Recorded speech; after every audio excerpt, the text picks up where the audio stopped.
This is one of the issues that's closest to my heart, and it has been for a long time. So, you know my history, I don't have to repeat it, but I'm personally a Holocaust survivor as an infant. I barely survived. My grandparents were killed in Auschwitz, and most of my extended family was killed. That's my personal background. I grew up ashamed of my Jewishness. In my teenage years in Canada, I became a Zionist. This dream of the Jewish people resurrected in their historical homeland, and the barbed wire of Auschwitz being replaced by the boundaries of a Jewish state with a powerful army. I found it liberating. It was exhilarating to believe in that dream. And then I found out that it wasn't exactly like that. That in order to make this Jewish dream a reality, we had to visit a nightmare on the local population. You couldn't, there was a Zionist slogan called a land without a people for a people without a land. But there was no there was no land without a people. There was people living there who'd been living there for hundreds and years or even longer. As a matter of fact, if you want to hear something really interesting, and David Ben-Gurion, who was the first prime minister of Israel, actually subscribed to this. He said this, who are the Palestinians? Because the Jews in Roman times, all of them never left Palestine. Many of them stayed there. And some of them, hundreds of years later, converted to Islam. So guess who the Palestinians are? In some ways, they might be descendants of ancient Jews. They are cousins, to say the least, no matter how you look at it. And and there's no way you could have ever created a Jewish state without oppressing and expelling the local population, which is what they did in 1947, beginning in 1947, and first of all with British Empire protection, but they did this, and then in 1948, Jewish Israeli historians, have shown without a doubt that the expulsion of the Palestinians was persistent, it was pervasive, it was cruel, it was murderous, and with deliberate attempt. So that's what's called the Nakba in Arabic, the disaster or the catastrophe. Now in Canada, there's a law that you cannot deny the Holocaust. I don't believe in such laws, by the way. But in Israel, you're not allowed to mention the Nakba, even though it was at the very basis of the foundation of the state. So once I became aware of all this, I was, okay, well, yeah, we created this beautiful dream, but we imposed a nightmare on somebody else. And then I visited the occupied territories, Russell, during the first Intifada. I cried every day for 2 weeks at what I saw. The brutality of the occupation, the petty harassment, the murderousness of it, the burning down of Palestinian or cutting down of Palestinian olive groves, the denial of water rights, the humiliations. And this went on, and it's much worse now than it was then. So this is the background. And it couldn't have been in any other way. Because again, you couldn't have created that exclusive Jewish state without oppressing or expelling the local population. It's the longest ethnic cleansing operation in the 20th and 21st centuries. It's still going on. And who are these people in Gaza? Now you have to go to Gaza. You have to go there to really appreciate it. It's a small area where there are these multiple hundreds of thousands of people. Who are those people? The direct children or grandchildren of the people that are expressed from Israel, or what is now Israel. Now here's the outrage. And I'd like your Zionist friend in the States to tell me this. I, as a Jew, I could land in Tel Aviv tomorrow and demand citizenship under the law of the right of return. But my Palestinian friend in Vancouver, Hannah Kawas, who was born in Jerusalem, can't even visit. So what sense does it now? So who is Gaza? This desperate, blockaded. Let me stop again. Am I talking too long about this? I'm sorry. This is so important to me, and I know so much about it that I don't even know where to stop. So then you have these miserable people packed into this horrible, people call it the world's largest outdoor prison, which is what it is. Incredible poverty, 50% unemployment.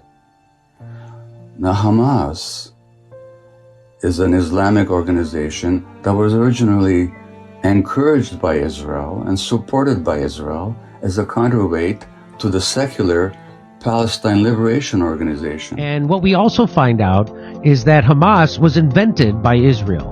Why? Because there was the Palestinian Liberation Organization, the PLO, and they were moderate and they were secular. Well, so Israel's idea was, hey, let's make this radical, religious extremist organization, and they'll split the Palestinians, and so divide and conquer is much easier than trying to conquer a united Palestine.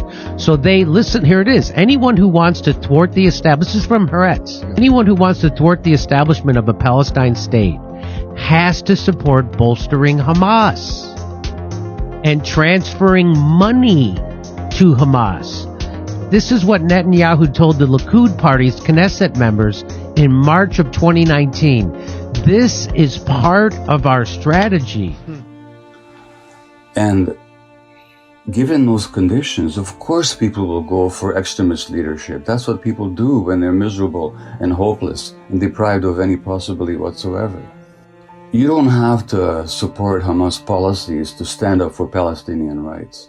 That's a complete falsity. But there were free elections in Gaza, monitored by international community.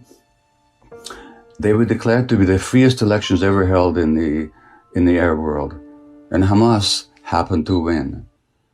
And when Hamas won that election, Israel and the United States immediately organized a military coup against them, which Hamas defeated, for which the punishment was this blockade that deprives Hamas of, not Hamas, but Gaza, of food, of medical supplies, of sufficient water. I could go on and on and on and on. And then you have this conflict. And then every time there's a conflict, Israel mows the lawn. That's the expression they use. You know what they call it? They call it mowing the lawn, by which they mean the mass murder of Palestinian civilians. Now, is it true that the Gazans shoot rockets into Israel, killing innocent civilians? Yes, it is. Do I support that? No, I don't. But when it comes to the death of innocent civilians, Israel killed 20,000 Lebanese civilians in 1982 using illegal weapons like cluster bombs in a war that had no justification whatsoever. I could go on and on and on and on, except I'll say that the disproportion of power and responsibility and oppression is so markedly on one side that if you take the worst thing you can say about Hamas, multiplied by 1,000 times, and it still will not meet the Israeli repression and killing and dispossession of Palestinians. If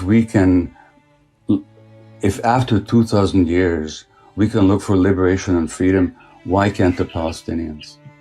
If you look at the Western press, when Hong Kong demonstrators throw stones at the police in Hong Kong, that's considered to be heroism in the American press.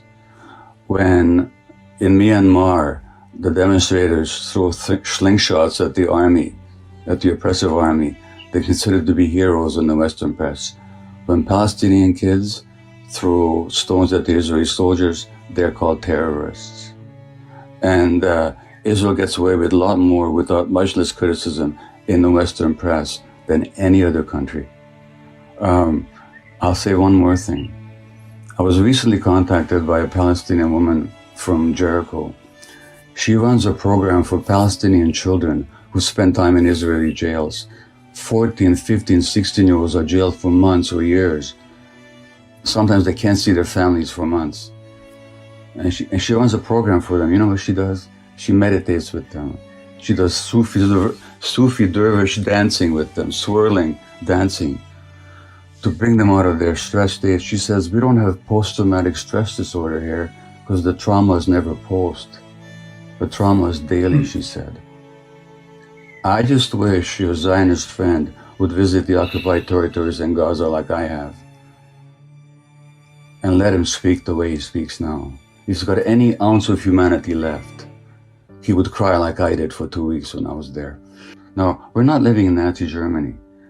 Anybody can go on YouTube and listen to Ilan Pappé, an Israeli historian, totally eloquent on Israeli history, who's living in England now because life became in Israel too difficult for him. Anybody can listen to Maté and Finkelstein, a Jewish professor, world expert on Gaza, who was denied tenure at his university because of his public speaking against Israeli policy. You can listen to any number of Israeli Defense Forces soldiers who talk about the brutality that they now regret having committed. You can listen to Israeli pilots who talk about why they refuse to fly over Gaza because of the atrocities they're made to commit. You can get all the information you want. So if anybody these days doesn't know, it's not because the information is not available. It's not what you know, it's what you could know if you wanted to find out. There are no two sides. I mean, it's always a complex question, but in terms of power and control, and it's pretty straightforward. There was a land with the people living there, and other people wanted it. They took it over, and they continue to take it over, and they continue to discriminate against, oppress, and dispossess that other people. That's what happened, and that's what's happening. Go ahead. Hi. During your speech, you made a lot of references to Jewish people as well as certain people in your audience, not Jewish people in general, but certain people, especially in your audience, to Nazis. Now, that is extremely offensive when certain people are German. And they're also extremely offensive to people who've actually suffered under Nazi rule. I don't respect that anymore. I really don't. I don't like and I don't respect the crocodile tears the crocodile tears. No. I'm sorry, folks. Allow me to finish and allow me to finish. Listen, sir. Allow me to finish. Sir, I don't like to play before an audience the Holocaust card. But since now I feel compelled to. My late father was in Auschwitz. My late mother, please shut up. My late father was in Auschwitz. My late mother was in Maidan concentration camp. Every single member of my family, on my father's side, the Jews did not take arms against the Germans. My late father was in Auschwitz concentration camp. My late mother was in Maidan concentration camp. Every single member of my family on both sides was exterminated. Both of my parents were in the Warsaw Ghetto Uprising. And it's precisely and exactly because of the lessons my parents taught me and my two siblings that I will not be silent when Israel commits its crimes against the Palestinians. And I consider nothing more despicable than to use their suffering and their martyrdom to try to justify the torture, the brutalization, the demolition of homes that Israel daily commits against the Palestinians. So I refuse any longer to be intimidated or browbeaten by the tears. If you had any heart in you, you would be crying for the Palestinians, not for what's been done.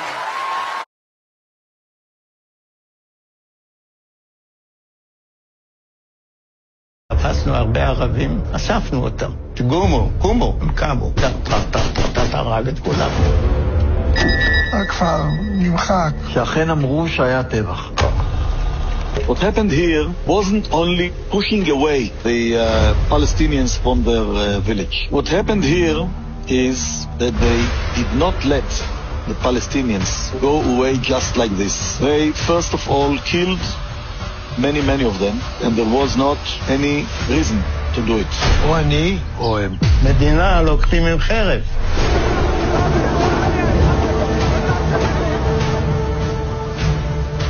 המדינה נתנו את השווי. כמה עד עכשיו אנשים הרגת ככה? לא ספרתי. אני לא יכול לדעת בחיי. היה לי מקלע עם 250 כדורים. תראה, יריתי, נלחמתי כולם. אני לא יכול לספור. הרגנו בהם, בלי נקיפת מצפון. מצב נוראי, התעללו בהם, לקחו להם את איברי המין ותקעו להם בפיות. אחד אנס שם איזה ילדה בת 16, משהו כזה. היו חבר'ה שלקחו את הלוויורים ועפו אחרי חבר'ה ושרפו אותם. זה היה משהו זוועתי וזה אסור לספר, אני לא אדבר על זה, כי זה יכול להיות סקנדל שלם מהעניין הזה. إن الذين أجرموا كانوا من الذين آمنوا يضحكون وإذا مروا بهم يتغامزون وإذا انقلبوا إلى أهلهم انقلبوا فكهين وإذا رأوهم قالوا إن هؤلاء لضالون وما أرسلوا عليهم حافظين فاليوم الذين آمنوا من الكفار يضحكون على الأرائك ينظرون هل ثوب الكفار ما كانوا يفعلون